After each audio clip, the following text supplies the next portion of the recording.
Dahulu, di pesisir pantai utara Pulau Jawa, tepatnya di daerah Pati, Jawa Tengah, ada sebuah desa nelayan bernama Teluk Cikal. Desa itu termasuk ke dalam wilayah Kadipaten Pati, yang diperintah oleh Adipati Pragolo. Kadipaten Pati sendiri merupakan salah satu wilayah taklukan dari Kesultanan Mataram yang dipimpin oleh Sultan Agung. Di Teluk Cikal, hidup seorang gadis anak nelayan bernama Rara Mendut. Ia seorang gadis yang cantik dan rupawan. Rara Mendut juga dikenal sebagai seorang gadis yang teguh akan pendirian. Ia tidak sungkan-sungkan menolak para lelaki yang datang melamarnya.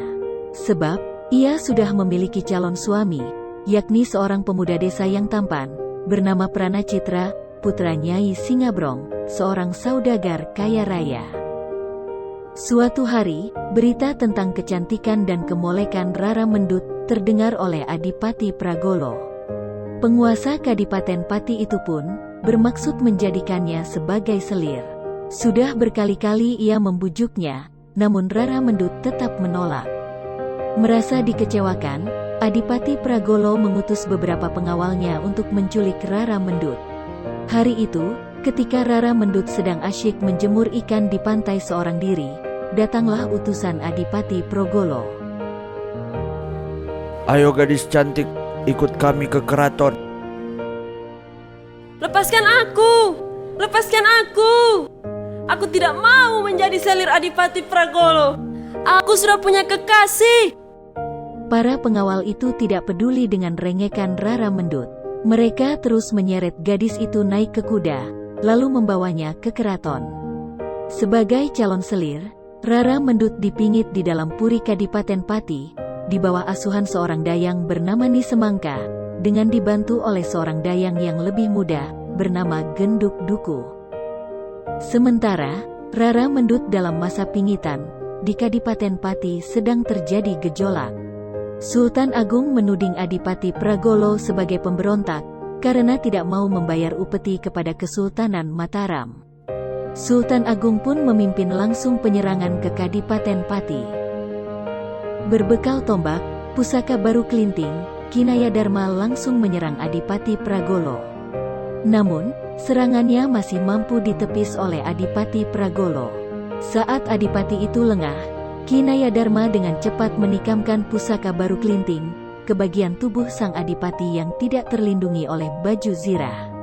Adipati Pragolo pun tewas seketika. Sementara itu, para prajurit yang dikomandani Panglima Perang Mataram, Tumenggung Wiraguna, segera merampas harta kekayaan Kadipaten Pati, termasuk Rara Mendut. Tumenggung Wiraguna langsung terpesona saat melihat kecantikan Rara Mendut.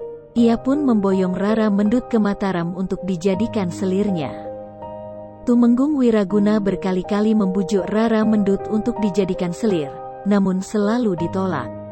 Bahkan, di hadapan Panglima itu, ia berani terang-terangan menyatakan bahwa dirinya telah memiliki kekasih bernama Pranacitra.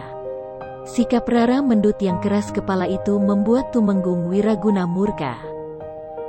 Baiklah Rara Mendut, jika kamu tidak ingin menjadi selirku, maka sebagai gantinya, kamu harus membayar pajak kepada Mataram. Rara Mendut tidak gentar mendengar ancaman itu. Ia lebih memilih membayar pajak daripada harus menjadi selir Tumenggung Wiraguna. Oleh karena masih dalam pengawasan prajurit Mataram, Rara Mendut kemudian meminta izin untuk berdagang rokok di pasar. Tumenggung Wiraguna pun menyetujuinya. Ternyata, dagangan rokoknya laku keras, bahkan, orang juga beramai-ramai membeli puntung rokok bekas isapan Rara Mendut.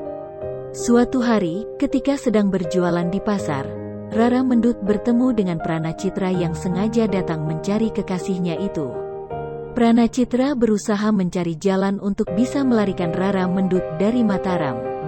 Setiba di istana, Rara Mendut menceritakan perihal pertemuannya dengan Pranacitra kepada Putri Arumardi, salah seorang selir Wiraguna, dengan harapan dapat membantunya keluar dari istana. Rara Mendut tahu persis bahwa Putri Arumardi tidak setuju jika Wiraguna menambah selir lagi. Namun sungguh disayangkan, pelarian Rara Mendut dan Pranacitra diketahui oleh Wiraguna. Pasangan ini akhirnya berhasil ditemukan oleh para prajurit Wiraguna. Rara Mendut pun dibawa kembali ke Mataram, sedangkan secara diam-diam, Wiraguna memerintahkan abdi kepercayaannya untuk menghabisi nyawa Pranacitra. Alhasil, kekasih Rara Mendut itu tewas, dan dikuburkan di sebuah hutan terpencil di Ceporan, Desa Gandu, terletak kurang lebih 9 km sebelah timur kota Yogyakarta. Sepeninggal Pranacitra, Tumenggung Wiraguna kembali membujuk Rara Mendut agar mau menjadi selirnya. Namun, usahanya tetap sia-sia, gadis cantik itu tetap menolak. Sang Panglima pun tidak kehabisan akal. Ia kemudian menceritakan perihal kematian Pranacitra kepada Rara Mendut. Sudahlah Rara Mendut, percuma saja kamu menikah dengan Pranacitra. Apa maksud Tuan? Pemuda yang kamu kasihi itu sudah tidak ada lagi. Kanda Pranacitra sudah tidak ada? Itu tidak mungkin terjadi. Aku baru saja bertemu dengannya kemarin.